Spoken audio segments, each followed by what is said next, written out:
que Dieu parle à ta vie, à ton cœur. Merci Seigneur Dieu de grâce. Béni sois-tu, Père de lumière, au nom de Jésus. Est-ce qu'on peut prendre nos mains, acclamer le Seigneur, celui qui vit? Est-ce que tu peux faire mieux que ça, acclamer Jésus, acclamer le roi des rois, le prince de paix? Il nous aime tellement, il nous aime tellement. Amen. Gloire à Dieu, que le Seigneur vous bénisse. Alors, rapidement, je vous invite à prendre vos Bibles. Nous allons lire deux portions des Écritures. Premièrement, dans Genèse chapitre 14. Genèse chapitre 14, du premier verset au verset 16. Et ensuite, on lira Genèse chapitre 15, du verset 1er au verset 18.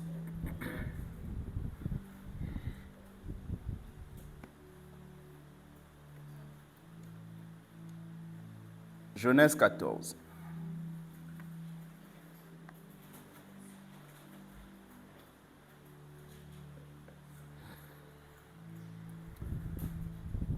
Dans le temps d'Amraphel, roi de Shinéar, d'Arjok, roi de Bélazar, de Kédorlaomer, roi d'Élam, et de Tidéal, roi de Gojim, il arriva qu'ils firent la guerre à Béra, roi de Sodome, à Birsha, roi de Gomorre, à Shinéab, roi d'Adma, à Sheméber, roi de Théboïm, et au roi de Béla qui est Tsoar.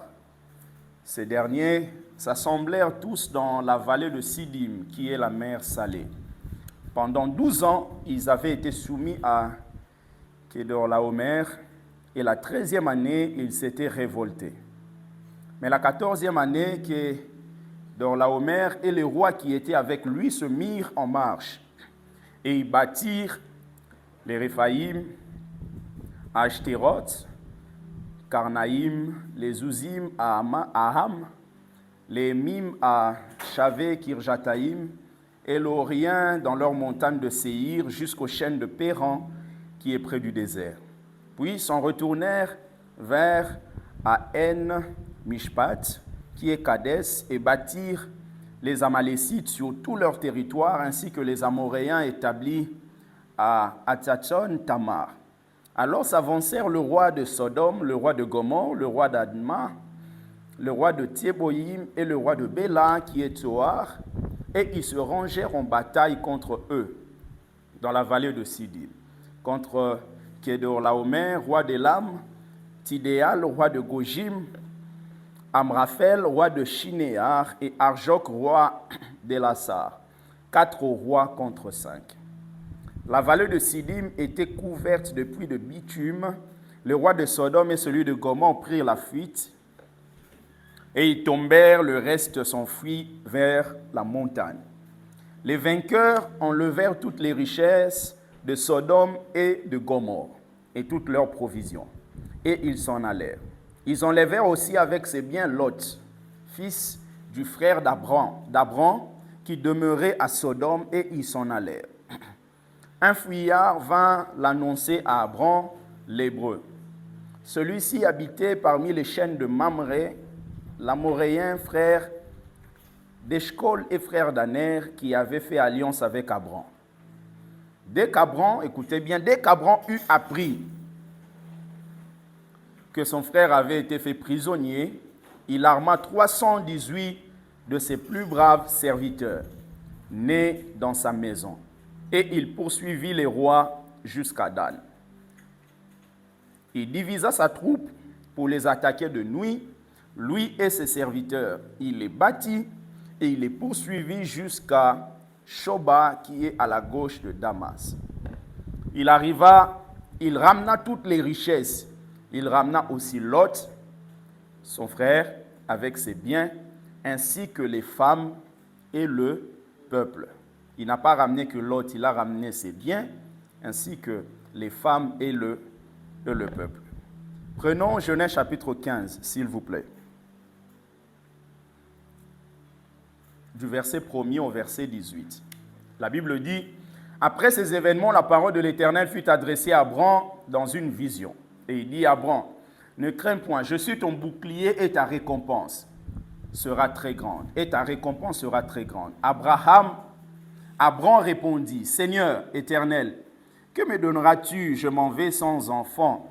Et l'héritier de ma maison, c'est Eliezer de Damas. » Et Abram dit, « Voici, tu ne m'as pas donné de postérité, et celui qui est né dans ma maison sera mon héritier. » Alors la parole de l'Éternel lui fut adressée ainsi, « Ce n'est pas lui qui sera ton héritier, mais c'est celui qui sortira de tes entrailles, qui sera ton héritier. » Et après l'avoir conduit dehors, il dit, « Regarde vers le ciel et compte les étoiles, si tu peux les compter. » Et lui dit, « Telle sera ta postérité. » Abram eut confiance en l'Éternel qui le lui imputa à justice.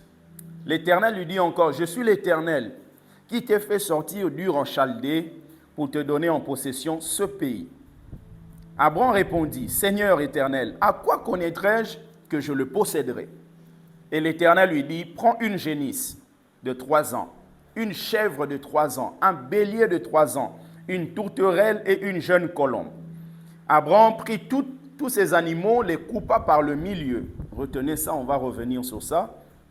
Les coupa par le milieu et mit chaque morceau l'un vis-à-vis de l'autre, mais il ne partagea point les oiseaux. Retenez ça aussi, il ne partagea point les oiseaux. Les oiseaux de proie s'abattirent, retenez ça, s'abattirent sur les cadavres et Abram les chassa. Ce n'est pas Dieu qui les a chassés, mais c'est Abram qui les a chassés. On va revenir sur ça. Au coucher du soleil, un profond sommeil tomba sur Abram, et voici une frayeur et une grande obscurité vinrent l'assaillir.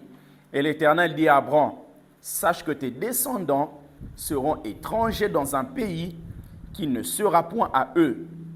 Ils y seront asservis et on les opprimera pendant 400 ans. Mais je jugerai la nation à laquelle ils seront asservis et ils sortiront ensuite avec de grandes richesses.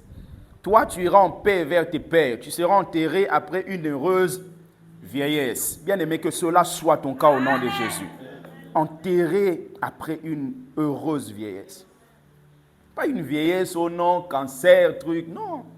C'est possible, bien aimé, de ne pas mourir avec ces maladies qu'on voit maintenant.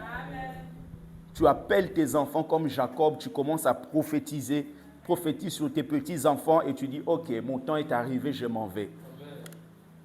C'est possible.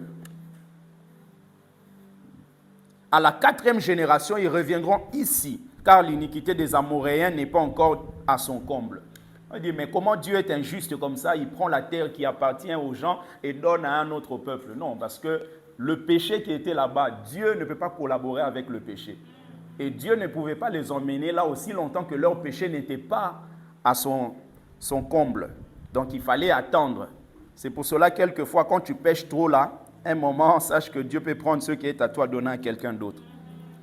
Quand le soleil fut couché, il eut une obscurité profonde. Et voici, ce fut une fournaise fumante.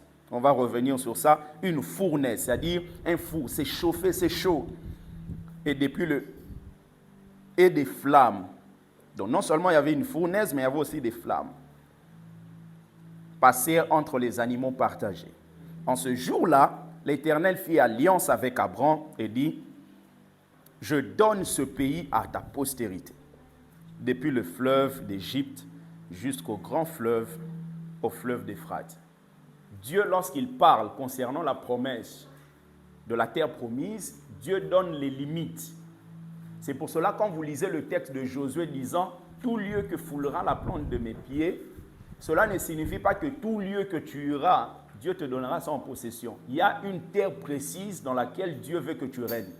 C'est pour cela, lorsqu'ils sont arrivés, connaissant déjà les limites que Dieu avait données à Abram, ils se sont dit, ok, nous sommes arrivés. À chaque fois qu'on fait un pas, ce lieu nous est donné. À chaque fois c'est-à-dire, Dieu nous a déjà donné d'une manière spirituelle, mais en mettant nos pas, nous sommes en train de posséder le territoire. Seigneur, bénis ta parole. Au nom de Jésus. Amen. Alors, je vais nous partager sur l'alliance. L'alliance. Alors, l'alliance, c'est une force, c'est une puissance qui nous emmène à expérimenter des bénédictions. Il y a des alliances qui se font dans le naturel, mais aussi des alliances qui se font dans le spirituel. Et la force d'un homme sur cette terre, c'est la puissance de son alliance. C'est la puissance de son alliance. Vous allez voir même au niveau des nations, si vous avez un allié comme les Américains, vous avez une certaine sécurité. Vous voyez, jusqu'à présent, pourquoi est-ce que nous savons que Israël peut se permettre certaines choses? C'est parce que les États-Unis soutiennent Israël. Les États-Unis soutiennent Israël. Pourquoi est-ce qu'aujourd'hui, ce pays-là, l'Ukraine, fait tout pour pouvoir entrer dans l'OTAN? Parce que faire partie de l'OTAN, c'est faire partie d'une certaine alliance. Et lorsque vous êtes dans cette alliance, vous avez une certaine protection qui vous accompagne. Parlant de l'alliance, vous allez voir que dans Genèse chapitre 14, on nous parle de cet homme qui est Abraham. J'aime beaucoup revenir sur Abraham parce que c'est un personnage très important pour nous qui sommes dans la foi. Je ne cesse de répéter qu'Abraham, c'est le père dans la foi. Abraham, c'est celui qui est le début de tout ce programme-là de la rédemption, c'est-à-dire le fait d'être racheté d'un certain monde pour arriver à un autre territoire. Et Genèse chapitre 14 nous parle de la première guerre qui a été rapportée dans l'histoire de l'humanité. De la première guerre. Et on nous parle du fait qu'il y avait une certaine confédération des rois. Il y avait 4 rois contre 5. Il y avait 5 rois contre 4. Et quand on parle de la guerre, il faut savoir que la guerre, si c'est la première guerre qui est rapportée au niveau de l'humanité, ce n'est pas la première guerre qu'on puisse avoir l'idée au niveau de la Bible, parce qu'au ciel, la Bible nous dit qu'il y eut guerre au ciel. Il y eut guerre au ciel. Dans Apocalypse chapitre 12, verset 7, la Bible dit Michel, c'est-à-dire Michael et ses anges combattirent contre le dragon. Bien-aimé, si vous avez quelqu'un qui n'a pas peur de pouvoir provoquer la guerre au ciel, si vous avez quelqu'un qui n'a pas peur de chercher à faire tomber Dieu au ciel, qu'est-ce qui va empêcher cet homme-là ou cette personne à faire des choses sur la terre? S'il arrive à chercher à placer son trône au-dessus du trône de Dieu, s'il arrive à chercher à détrôner Dieu, à faire tomber Dieu, qu'est-ce qui lui empêcherait de chercher à faire tomber nos familles? Qu'est-ce qui l'empêcherait à pouvoir chercher à faire tomber nos vies? Vous allez comprendre que la seule façon, bien aimé, de devenir fort face à Satan, c'est d'avoir une alliance avec Jésus-Christ.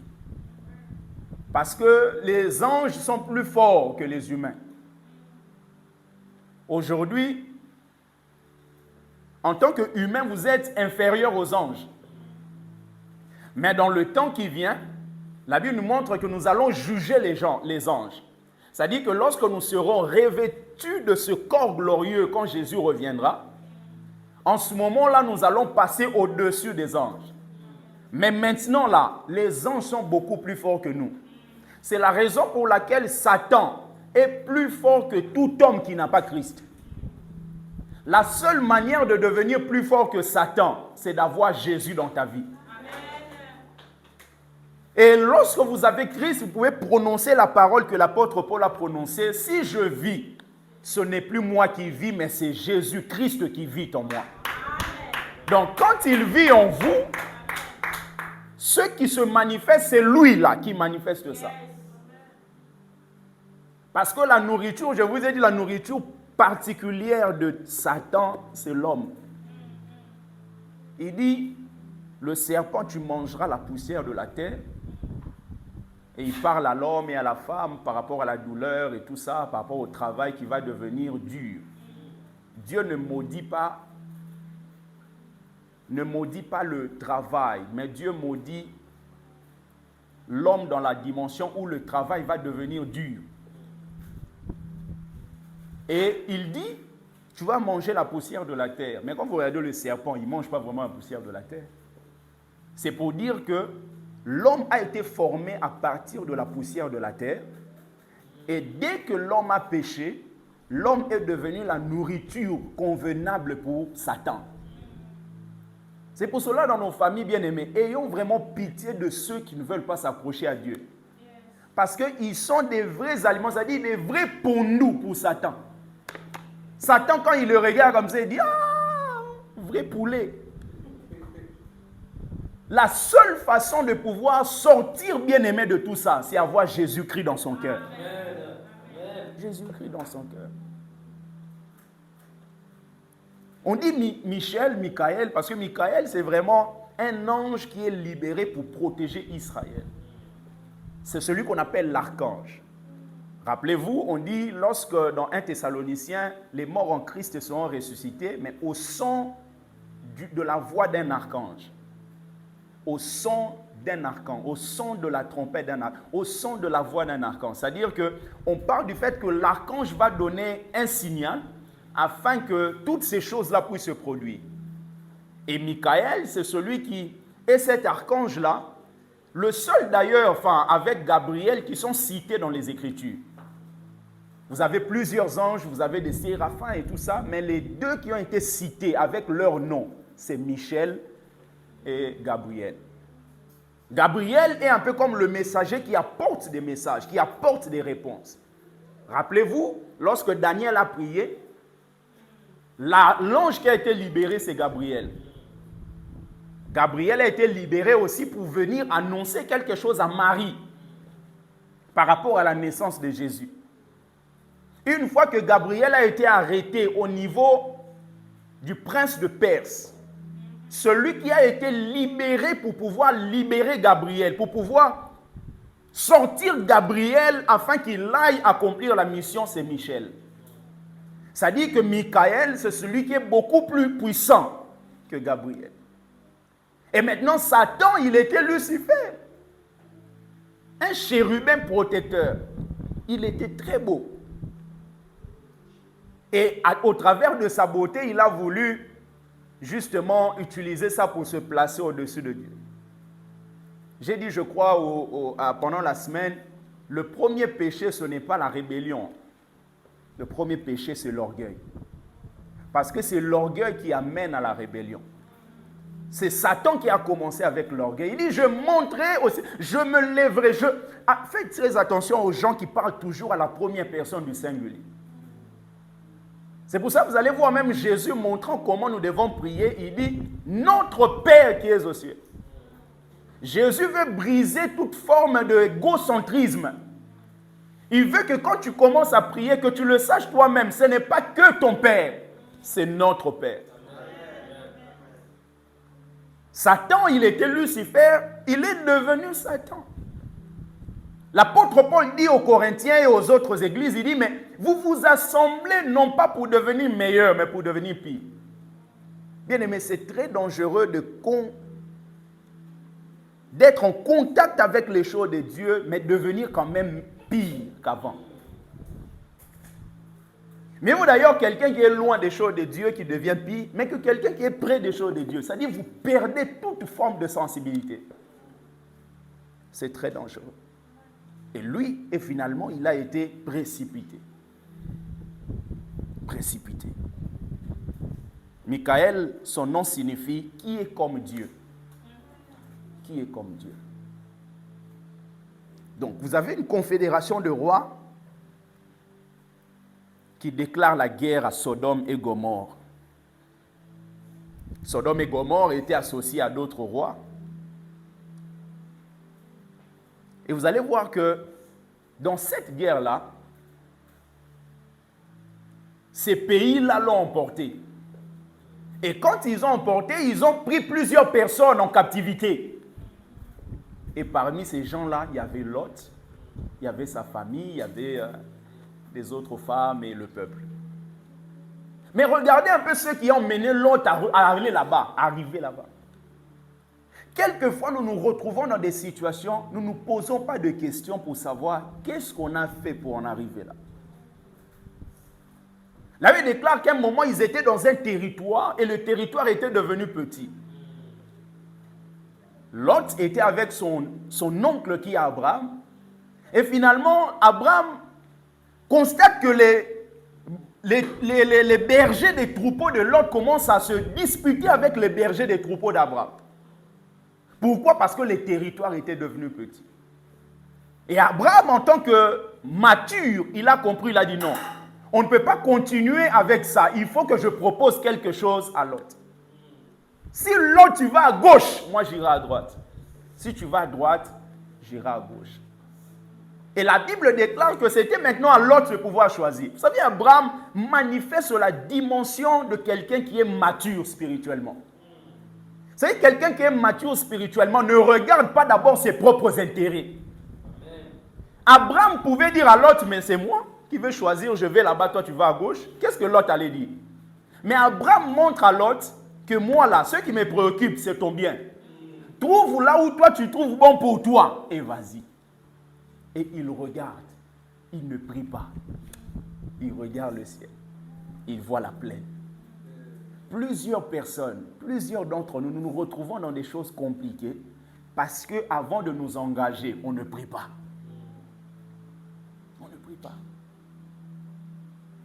On te propose même un travail, tu ne pries pas. Tu vas directement et lorsque tu seras là-bas, tu commences à te lamenter. Si seulement, si seulement, si seulement. L'autre, on lui dit, il regarde, il voit la plaine. Pourquoi il voit la plaine? C'était beau. L'homme est attiré par ceux qui frappent les yeux. Et ceux qui frappent les yeux, bien aimés, nous induisent en erreur. Il y a des filles, tu le regardes comme ça, elle est très jolie, mais sorcière. C'est pour cela qu'il ne faut pas choisir juste en regardant comme l'autre. Il faut prier. Amen, amen. Jésus lui-même qui avait l'esprit sans mesure, avant de choisir les disciples, il est allé sur la montagne. Amen. Pour prier. Amen. Bien aimé, Jésus a choisi des disciples. C'est-à-dire que quand tu as des disciples, un moment ils peuvent aller à gauche, à droite, ils peuvent dormir ailleurs. Mais comment toi, pour choisir quelqu'un qui sera ta femme, vous allez dormir 24 heures sur 24, tu ne pries pas?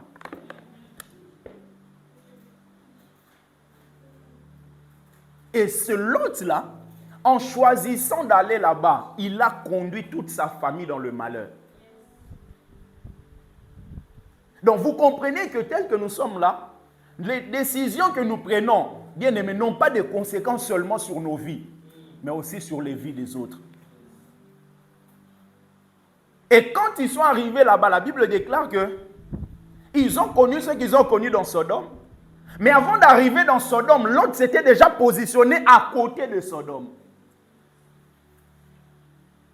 Très souvent, vous n'allez pas arriver tout de suite dans le mal, mais vous serez près du mal. Et en étant près du mal, si vous restez là, un moment, vous allez entrer. C'est pour cela, bien aimé, c'est important de ne pas jouer avec le feu. Vous savez que là, vous pouvez tomber, fouiller. Vous savez que là, vous pouvez vous retrouver dans un scandale. Bien aimé, fouillez. Lot était autour de Sodome et il a fini par se retrouver à l'intérieur. Et quand il s'est retrouvé à l'intérieur, vous voulez qu'on ferme ça? Je ferme? C'est bon? Quand il s'est retrouvé à l'intérieur, finalement, ils ont connu ce qu'ils ont connu là, la guerre. Et ils ont été enlevés. Maintenant, regardez Abraham. Abraham, bien qu'il s'était séparé avec Lot, Abraham, quand il a appris que son neveu a été arrêté quelque part, Abraham n'a pas dit « Oh non, mais ça lui apprendra ». Abraham n'a pas dit « Ah, c'est bien fait pour lui ». Abraham, tout de suite, a mobilisé 318 soldats pour aller récupérer Lot. Bien aimé, vous savez, quand vous avez le cœur de Dieu, quel que soit ce que les gens font, que ce que les gens font ne transforme pas votre cœur. Tout est fait dans ce monde pour que nous devenions des méchants. Même à l'église, là, tout est fait pour que nous devenions des méchants. Vous voyez quelqu'un qui vient sans forme, ni, vous l'aidez. Mais vous faites des coups, des choses. Ça là, ça vous dit que prochainement, n'aidez plus personne. Mais la bonne nouvelle, c'est que nous allons prier pour garder ce cœur-là. Gardez ce cœur-là, continuez à aider les gens. Tout est fait pour que nous puissions abandonner. Tout est fait. Abraham, il a mobilisé 310 soldats, il est parti pour pouvoir libérer Lot. Mais la question que je me pose, Sodome, c'est une ville particulière. Sodome, à l'intérieur, il y avait des péchés tels que la sodomie. C'est-à-dire que homme va avec homme. Non seulement il y avait des choses comme ça, mais il y avait des choses d'une manière agressive. Maintenant, comment se fait-il que Dieu, qui marche avec Abraham, permet à Abraham d'aller combattre pour Sodome et Gomorrhe?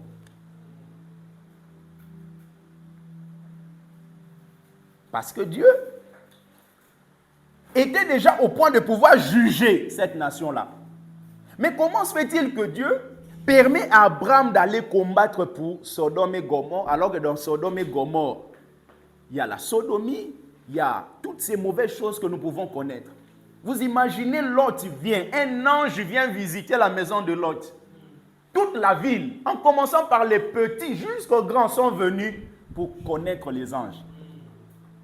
Donc, ils oublient même que les anges sont appelés à ne pas connaître de vie sexuelle. Une telle nation. Mais Dieu décide quand même au travers d'Abraham d'aller libérer cette nation. La première des choses, c'est parce que Dieu était en accord avec ce qu'Abraham voulait faire. Abraham avait un souci pour son neveu. Et Dieu dit non, je ne peux pas le laisser comme ça. Je ne peux pas le laisser comme ça. Abraham n'a pas hésité. C'est la raison pour laquelle, bien-aimé Dieu, Abraham, ce n'est même pas Lot qui est venu le voir. Parce que Lot était dans la difficulté. C'est quelqu'un qui est venu raconter à Abraham. Abraham a manifesté le cœur de Dieu. Il n'a pas dit, oh non. Bien aimé, Dieu, quand on vient vers lui, il ne dit pas, oh non, encore Jason, moi non, encore lui. Non, Dieu n'est pas comme ça. À chaque fois qu'on revient vers Dieu avec un cœur sincère, il nous reçoit. Il nous reçoit. La deuxième des choses, je me rends compte que Dieu ne voulait pas que la qualité ou le mode de vie des gens de Sodome et Gomorrhe puissent se propager. Parce que quand les rois sont venus, ont vaincu la nation, ils ont emporté des gens. Vous savez, quand on dit que le Congo va mal, en fait, quand on dit le Congo va mal, ça veut dire quoi? Ça veut dire que les gens qui sont au Congo vont mal. Vous ne pouvez pas voir une nation avec des gens qui vont bien et que la nation aille pas bien. Quand une nation va mal, ça veut dire que les gens qui composent cette nation vont mal. Quand vous dites que non, dans cette famille, il y a des problèmes, ça veut dire quoi? Les gens qui composent la famille ont des problèmes.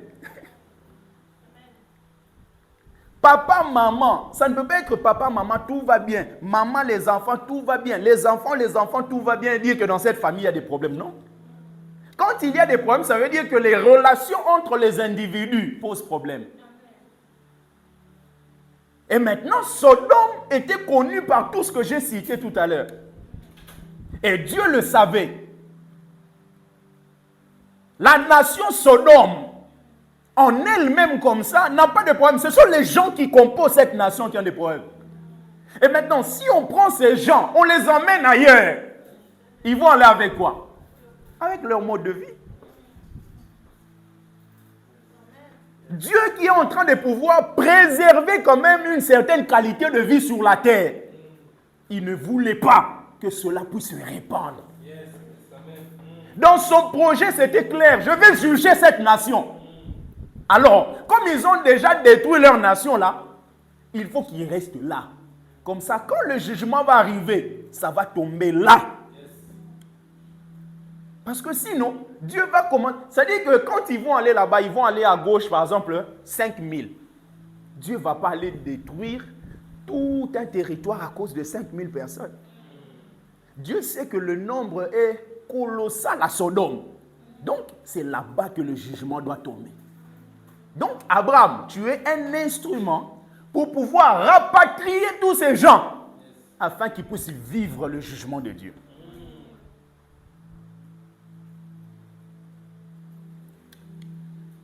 La Bible dit, Genèse 14, verset 16, il ramena toutes les richesses. Il ramena aussi Lot, son frère, avec ses biens, ainsi que les femmes et le peuple. Il a ramené tous ces gens. Il a ramené tous ces gens. Maintenant, regardez Abraham, avant d'arriver à l'alliance proprement dite. Abraham, il vient de gagner. Il vient de gagner en réussissant à pouvoir libérer son neveu Lot, mais aussi tous les autres peuples. Il vient de connaître une victoire au chapitre 14. Mais au chapitre 15, la Bible nous montre que Dieu vient voir Abraham et lui dit, après ces événements, la parole de l'Éternel fut adressée à Abraham dans une vision et dit, Abraham, ne crains point. Malgré le fait qu'il a connu une victoire, Abraham avait des choses qui ne marchaient pas. Quelquefois, nous connaissons des victoires, mais nous-mêmes, nous savons, il y a des domaines qui ne vont pas bien. Qui ne vont pas bien. Dieu lui dit, ne crains pas. Abraham, l'inquiétude commençait à prendre place. Après ces événements, les événements qui ont montré la force d'Abraham, il a mobilisé 318 soldats. A montré sa force, la capacité de pouvoir libérer son neveu ainsi que tout le peuple. Malgré le fait que Abraham est fort dans cette dimension, mais dans sa vie, il y a des choses qui ne vont pas. Abraham est rempli d'inquiétude. Abraham se dit, mais est-ce que ça marchera? N'y a-t-il pas, bien aimé, des domaines dans lesquels tu as l'impression que ça ne marchera pas finalement? Tu as l'impression que finalement, oh là là, c'est compliqué. Vous savez, très souvent, on craint pourquoi? Parce que nous sommes en train d'envisager la réalisation de ce que Dieu a dit avec les moyens humains. C'est finalement, Dieu a dit ça. Tu commences à réfléchir par rapport à ton salaire. Tu commences à réfléchir par rapport au contact que tu as. Tu te dis, Dieu a dit ça, mais dans ma famille, mais Dieu a dit que ça doit passer par un ministre. Chez nous, même chef du quartier, il n'y en a pas. Même le chef de la rue, il n'y en a pas. Mais comment se fait-il que ça va arriver là-bas? C'est-à-dire que tu réfléchis en fonction de ce que toi tu possèdes. Et finalement, tu conclus que non, non, ça ne marchera pas. Et là, tu commences à avoir des inquiétudes. Il n'y a pas de domaine dans ta vie, bien-aimé, où tu réalises que la difficulté devient trop sérieuse. Vous savez, il y a des choses quand Dieu te dit maintenant, une certaine fois se manifeste. La même chose, 10 ans après, tu as l'impression, mais ça fait quand même 10 ans quoi. C'est-à-dire tu commences à sombrer vraiment dans les doutes. Pourquoi? Parce que tu comprends que ça devient difficile. Ça devient difficile. C'est comme quelqu'un, par exemple, il reçoit une prophétie en disant que il jouera à l'équipe de France de football. Maintenant, la personne qui reçoit cette prophétie-là regarde un peu la manière dont le foot fonctionne, connaît. C'est que le foot, vers 39 ans, 40 ans déjà, les gens commencent à aller vers la fin de leur carrière et cherchent maintenant des clubs juste pour gagner des sous, quoi. Des sous pour aller aux États-Unis, au fond du Mexique et tout ça. Maintenant, lui, il reçoit une prophétie comme quoi il jouera à l'équipe de France. Maintenant, il se rend compte que quand il reçoit cette prophétie, il n'a que 21 ans. Mais après 21 ans, il ne fait que jouer dans des divisions moindres que Ligue 1 et tout ça. Personne ne le contacte pour l'équipe de France et tout. Et il voit que l'âge avance. À 21 ans, qu'est-ce qu'il va faire? Il va croire en la prophétie. Il va dire Dieu est fidèle, ça marchera. Pourquoi? Il se dit 21 ans, j'ai une certaine marge. Maintenant, la même personne, 8 ans après,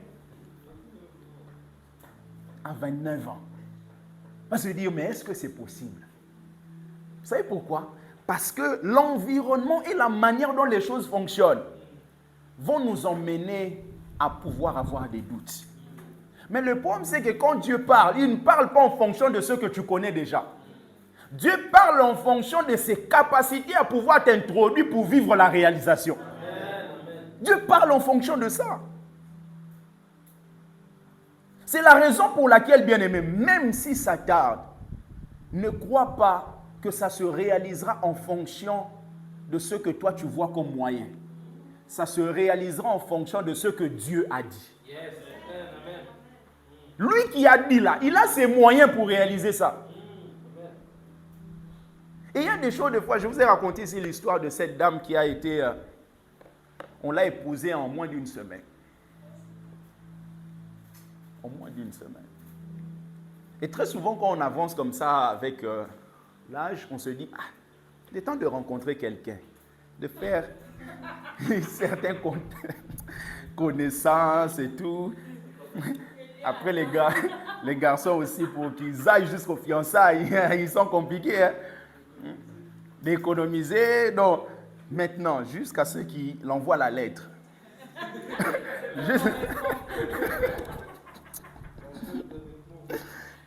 La lettre. Et que la famille réponde. Parce que la famille a aussi ses caprices. Hein? Surtout les tontons là. Donc, le temps que la lettre arrive, le temps qu'ils répondent, le temps qu'ils viennent, le temps que ça s'organise, le temps qu'ils prennent la liste, qu'ils aillent. Ah, Seigneur. Tu dis, mais, Seigneur, donc pas moins de 5 ans. Ça, c'est nous, en fonction de ce qu'on voit. Mais cette dame, à Kinshasa, un jour, un monsieur passait à côté d'elle, elle allait au marché. Il lui dit, ça va, bonjour. Elle dit bonjour. Il raconte son projet. Il dit, non, je suis ici pour quelques jours. Je viens d'ailleurs, n'a pas donné le pays. Mais, quand vous voyons, je pense que Dieu me convainc de pouvoir vous parler parce que je cherche une femme pour épouser. Il dit, ah, c'est quand même bizarre, on ne se connaît pas bien, mais on va apprendre à se connaître. Mais moi, c'est la conviction de l'esprit qui m'emmène à te parler. Si tu veux, maintenant, on peut aller voir tes parents. Ouais, mais maintenant, oui. Au lieu d'aller au marché, demi-tour, jusqu'à la maison. Le monsieur est arrivé, le papa était là, l'a accueilli. Il a présenté son projet. C'était vers 14h à 18h. Le monsieur est parti, il est revenu à 18h. Le même jour, hein, avec sa famille. Fiançailles. Fiançailles. Comme il devait voyager, donc revenir en France, 3 ou 4 jours après, fiançailles, ils ont pris la liste, ils sont partis, ils ont acheté. 2 jours après, ils sont revenus, ils ont donné la dot. Ils ont fait tout ce qu'il faut, le monsieur est venu et la dame, une semaine après, l'a suivi. Bien aimé, ça c'est Dieu. C'est pour cela, n'enfermez pas Dieu dans une boîte en disant ça se passe comme ça, comme ça, comme ça. Et souvent, il y a des gens qui nous fatiguent dans des familles qui viennent, mais toi aussi, hein?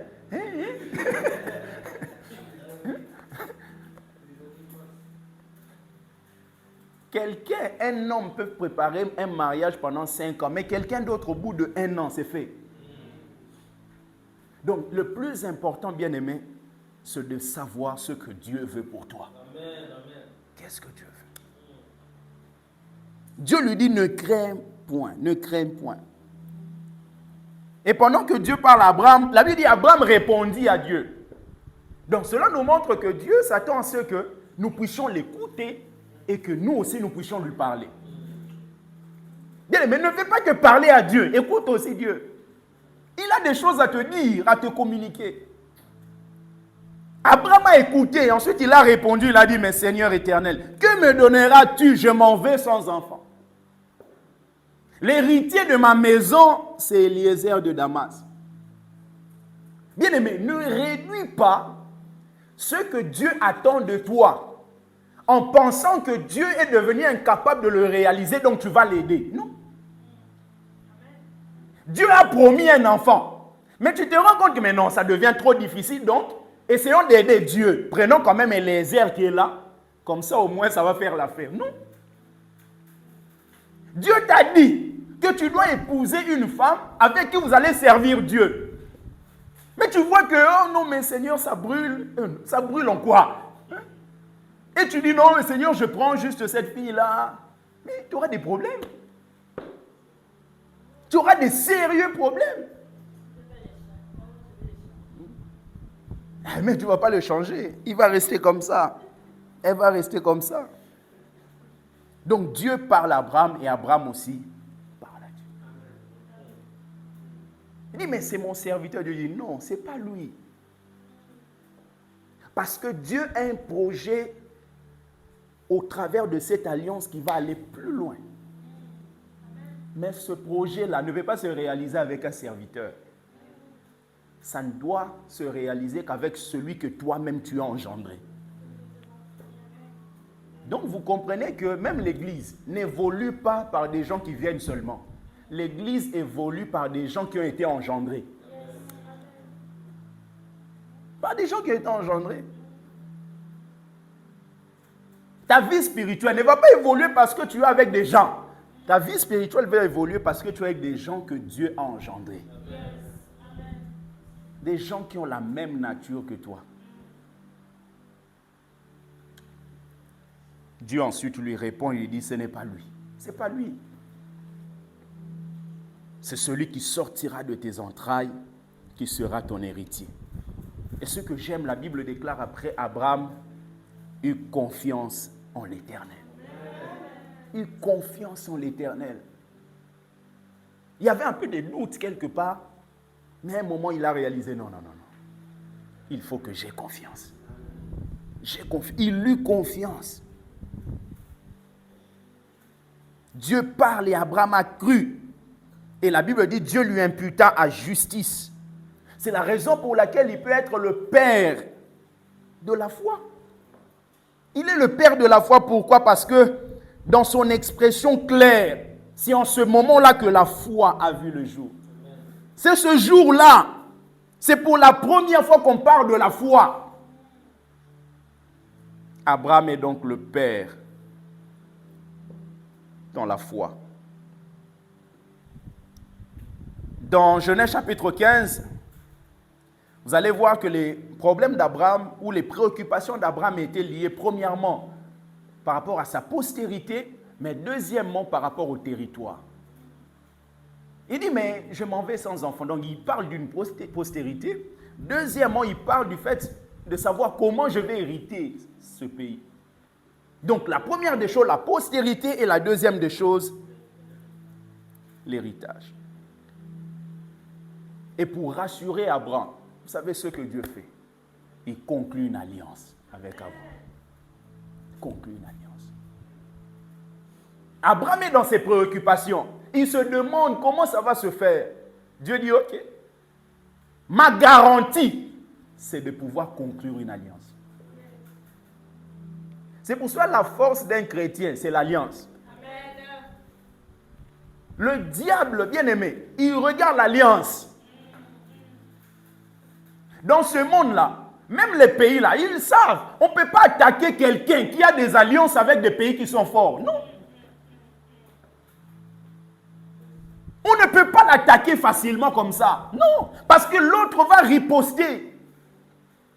Et Dieu dit à Abraham, j'ai des choses à faire avec toi. J'ai vu que tu restes un humain. Et dans l'humain, tu as un peu de doutes. Et gloire à Dieu, tu as eu confiance en moi. Et je vais te montrer que cela se réalisera. Je vais conclure une alliance avec toi. Et dans cette alliance, la Bible dit, Dieu dit à Abraham, prends des animaux. Et c'est ce qui se passait avant. Il fallait prendre des animaux, les couper en deux. Et il fallait passer au milieu. Et quand tu passes au milieu, tu dis, si je ne respecte pas l'alliance, il faut qu'on me coupe comme on a coupé les animaux. Donc vous voyez que la Bible n'est pas écrite juste pour être écrite. Elle est écrite avec des symboles et des significations concrètes. Donc si je ne respecte pas l'alliance, il faut me faire comme vous avez fait aux animaux.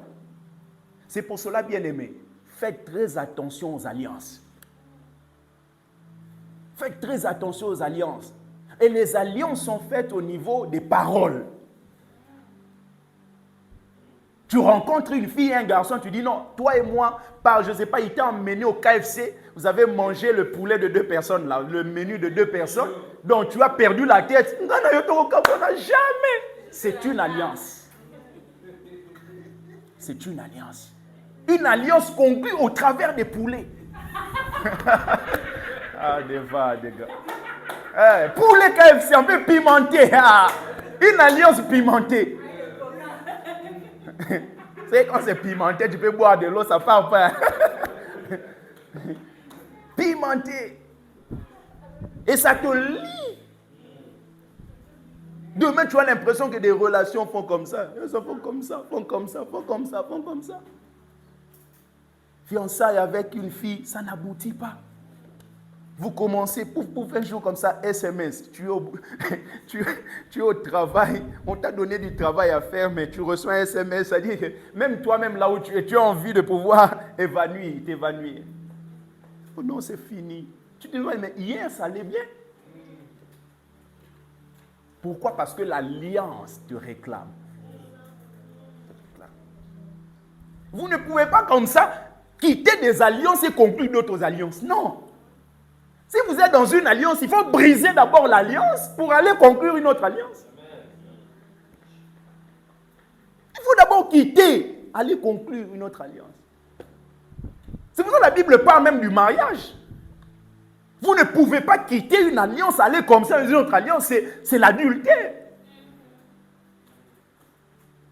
Vous ne pouvez pas. Donc il faut d'abord que cette alliance soit brisée. Et la voie par laquelle l'alliance est brisée, c'est la mort. Et ensuite, tu peux conclure une autre alliance. Donc réfléchis. Peut-être il y a une alliance que tu avais dit à Elisabeth il y a quelques temps. Et cette alliance se réclame. Il y a des gens, ils ont tout ce qu'il faut, mais ils ne se marient pas. C'est pourquoi? Parce qu'il y a des alliances qui les réclament. Tu dis à quelqu'un, moi, vraiment, je ne serai jamais heureux avec quelqu'un d'autre à part toi. Qui trouve une femme trouve le bonheur. Maintenant, toi, tu cherches une autre femme pour que cette femme-là soit quoi pour toi? Parce que toi, tu as déjà dit avant que tu ne trouveras jamais une femme qui te rendra heureux comme elle. Mais c'est fini, tu es bloqué. Et il y a des alliances dans lesquelles tu entres aussi, ce n'est pas toi, mais c'est la personne qui est en alliance avec toi qui a des problèmes. A dit des choses là-bas, là. Et quand il ramène ça, ça devient un problème avec toi. C'est la raison pour laquelle tu dois avoir la révélation. La révélation. Il y a des gens qui sont bloqués, mais en costume. Mais je te dis, il est bloqué, mais en costume. Il a un costume, cravate, mais bloqué spirituellement. Il a un travail. Il travaille dans une banque. Il travaille, il a un salaire. Mais il a un problème. Pourquoi? Parce qu'il y a des alliances qui le réclament. Il y a des familles comme ça, il y a des alliances qui ont été faites. Parce que dans des familles, il y a des autorités. En fait, dans la vie de tous les jours, il y a des autorités. Il y a l'autorité première qui est Dieu. Il y a l'autorité qui est le pasteur ou le père spirituel. Il y a l'autorité qui est le père biologique. Il y a l'autorité qui est le maître dans une classe. Il y a l'autorité qui est un professeur dans l'amphithéâtre. Il y a l'autorité qui est un maître qui forme les gens à jouer au piano. Il y a des autorités dans plusieurs niveaux. Maintenant, quand une autorité parle, cette parole peut devenir une alliance. C'est pour cela qu'il faut les briser. Il faut les briser. Il faut les briser. Il y a des gens comme autorité des familles ont déclaré. On fait des pactes avec le monde de ténèbres pour que dans la famille, il n'y ait pas ça, il n'y ait pas ça, il n'y ait pas ça. C'est-à-dire que faisant partie de cette famille, tu as le sang. Mais quand tu dis à quelqu'un, c'est mon sang, ça veut dire quoi? Hein? Donc vous êtes liés? Non, ne touchez pas à elle, c'est mon sang. Vous êtes liés. Et le sang parle. Le sang d'Abel a parlé. Le sang crie plus fort que le sang d'Abel, le sang de Jésus. Donc il faudrait que le sang qui crie plus fort puisse crier plus fort au travers de tous les sons qui ont été prononcés dans ta famille. Le sang, bien aimé, c'est un élément essentiel dans le monde spirituel. Le sang. Même pour aller loin avec le monde occulte, vous avez besoin du sang. C'est souvent qu'on pense qu'à l'église, là, on nous demande des choses difficiles. Mais l'église, là, ce n'est pas difficile. Hein? Fais Jason. Tu dois avoir des milliards. Ta propre chambre, tu vas pas, tu dois entrer comme ça.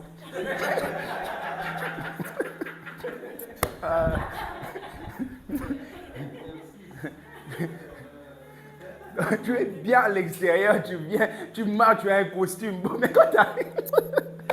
Ah, Seigneur. Ton propre lit, tu ne vas pas regarder en bas. À minuit, tu dois aller au cimetière. Il y a des gens qui disent prière à 21h, ils ne veulent pas prier. Ils pensent que les choses... Dans le monde occulte, c'est difficile. Hein? Les gens qui ont l'argent là, qui font sur Instagram là, qui montrent des vidéos, il y a des gens qui ne dorment pas. Nous veillons de prière un jour là, peut-être même une fois par an ou une fois par mois, on se dit c'est difficile. Il y a des gens tous les soirs, ils doivent aller au cimetière. Et quand ils vont là-bas, ils mangent des choses compliquées. Juste pour maintenir l'alliance. Il y a des choses qu'il faut faire pour protéger l'alliance que Christ a conclue avec toi. C'est la raison pour laquelle quand il a séparé les animaux, la Bible déclare qu'il n'a pas coupé les oiseaux. Et les oiseaux se sont abattus sur ceux qu'il avait coupés. Ceux qu'il avait coupés, c'est l'image de la mort, c'est l'image de l'alliance. Et les oiseaux, c'est l'image de Satan qui vient briser l'alliance. Ce n'était pas à Dieu de chasser les oiseaux, c'était à Abraham de chasser les oiseaux. C'est à toi de pouvoir comprendre que tu dois chasser Satan pour qu'il ne vienne pas, bien aimé, briser l'alliance que tu as. C'est à toi. Abraham a compris, il a chassé. Il les a chassés. Et la Bible nous parle de la fournaise. La fournaise, vous savez que la fournaise, comme le four, sert à fabriquer le pain. Maintenant, vous allez voir que la fournaise, c'est l'image du Père. Parce que le Père, c'est lui qui nous a donné le pain de vie qui est Jésus. Et maintenant, on nous parle des flammes. Les flammes, c'est l'image de Jésus. Parce que les flammes passent au milieu. C'est l'image de Jésus qui est la lumière du monde. Parce que les flammes donnent la lumière. Maintenant, vous allez voir que quand on a coupé les deux, l'alliance demande à ceux que les deux passent au milieu. Pour que chacun s'engage. Mais vous allez voir qu'Abraham n'est pas passé. Il n'y a que les flammes qui sont passées. C'est-à-dire, Jésus s'est engagé en tant que lumière à pouvoir passer lui seul au milieu. Parce qu'il sait qu'Abraham est un homme. Un homme signifie beaucoup de faiblesse. Il aura des problèmes à pouvoir respecter l'alliance. Donc, moi-même, je m'engage afin de pouvoir respecter l'engagement, de respecter l'alliance. Donc, Jésus, lui seul, est passé. Et Abraham, qu'est-ce qu'il a à faire? Abraham n'a qu'à croire. Bien aimé, tout ce que nous avons besoin, c'est de croire. Croire que ce que Dieu a dit, il finit par réaliser. Abraham devait croire. Abraham devait croire. Vous savez, bien aimé, un moment, il faut faire attention parce que il ne faudrait pas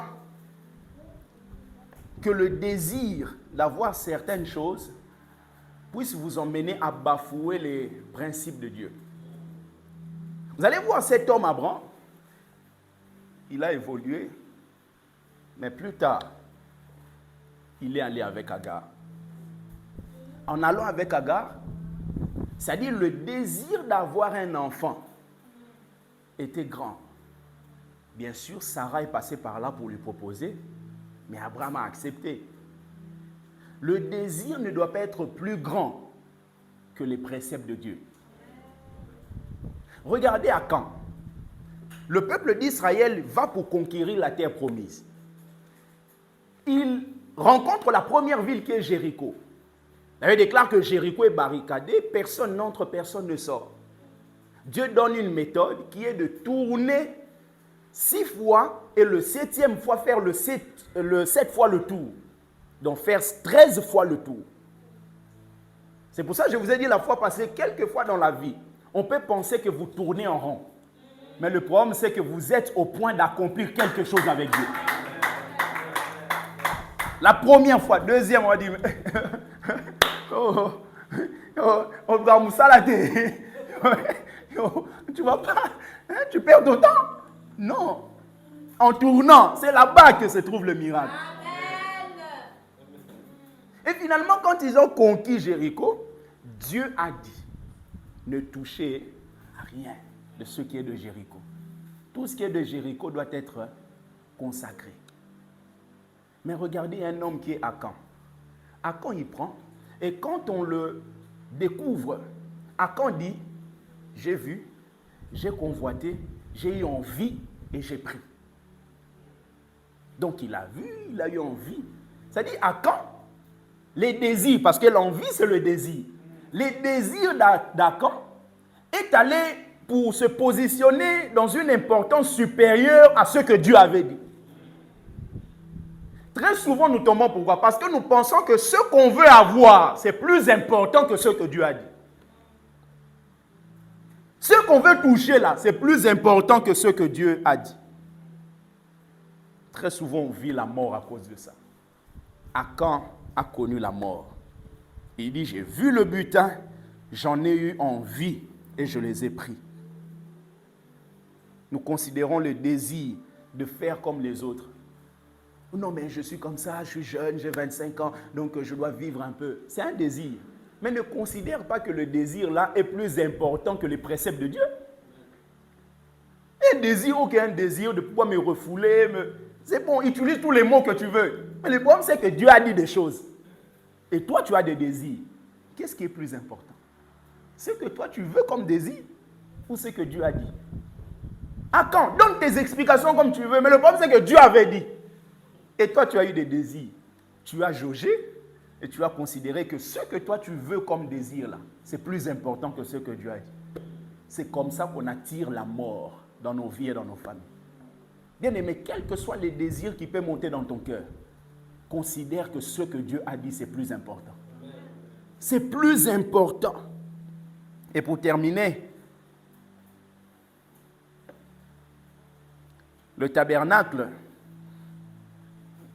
vous allez voir que le tabernacle était la demeure éternelle au milieu de son peuple, la demeure de l'Éternel au milieu de son peuple. Et il y avait plusieurs compartiments, il y avait les parvis, le lieu saint et le lieu très saint. Et vous allez vous rendre compte qu'on ne pouvait pas, en tant que sacrificateur, s'approcher du tabernacle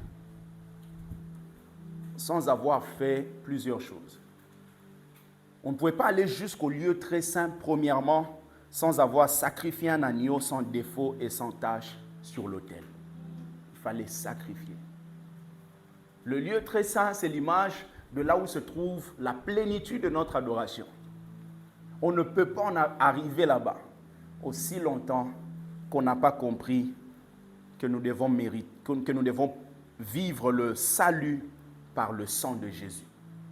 Parce que l'agneau là, c'est vraiment le symbole de ce que Jésus a accompli. La première des choses, c'est le salut par le sang de Jésus. Et c'est ce que j'ai appelé la fois passée le baptême du salut, le baptême dans le salut. Le baptême, on a expliqué la différence entre le baptême dans le Saint-Esprit, c'est-à-dire de Jésus dans le Saint-Esprit, et le baptême du Saint-Esprit en Jésus. Le baptême du Saint-Esprit, vous introduisant dans la nouvelle naissance, c'est ce qui vous emmène à être né de nouveau. Mais deuxièmement, vous allez voir qu'une fois qu'on tue cet agneau, on prend le sang. Deuxièmement, il y avait ce qu'on appelle la cuve des reins. Cuve des reins permettait à ceux qui ont pu se laver. Laver particulièrement les mains et les pieds. En fait, vous avez besoin dans votre marche pour aller dans cette plénitude de l'adoration, parce que l'alliance a pour vocation à vous introduire pour que vous deveniez des vrais adorateurs.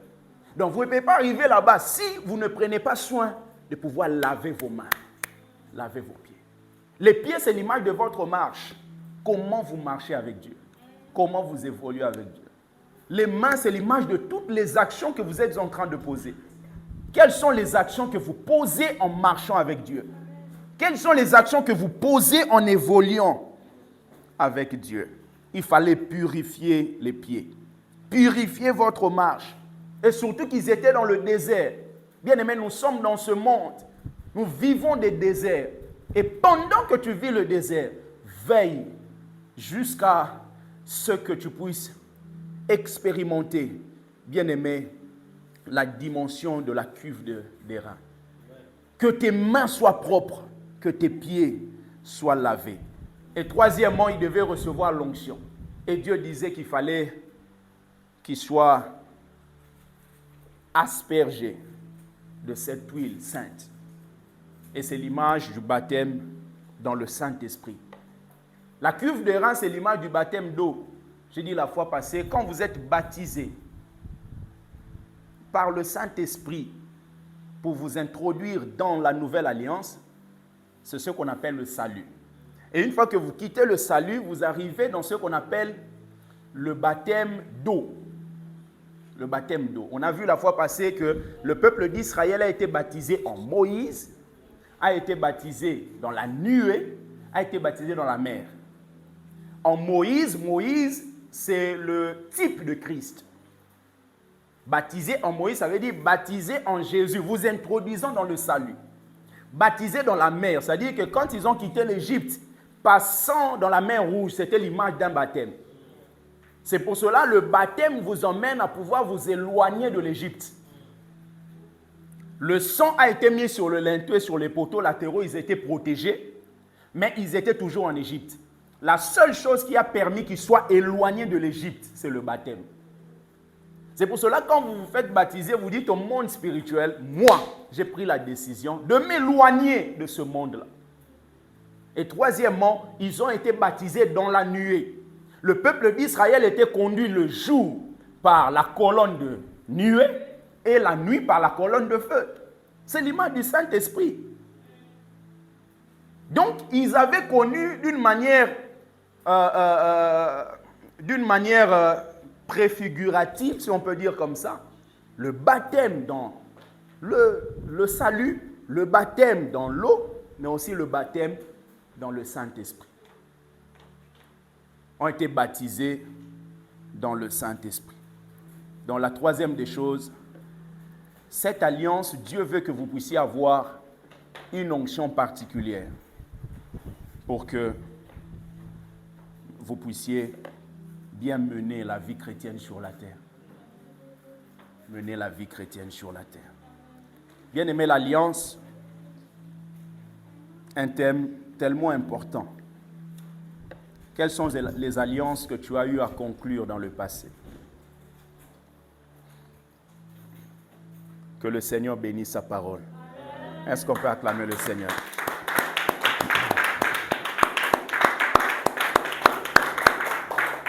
Amen. Est-ce qu'on peut se mettre debout? Nous voulons prier. Prier. Nous allons rendre grâce à Dieu pour ce message et nous allons prier pour que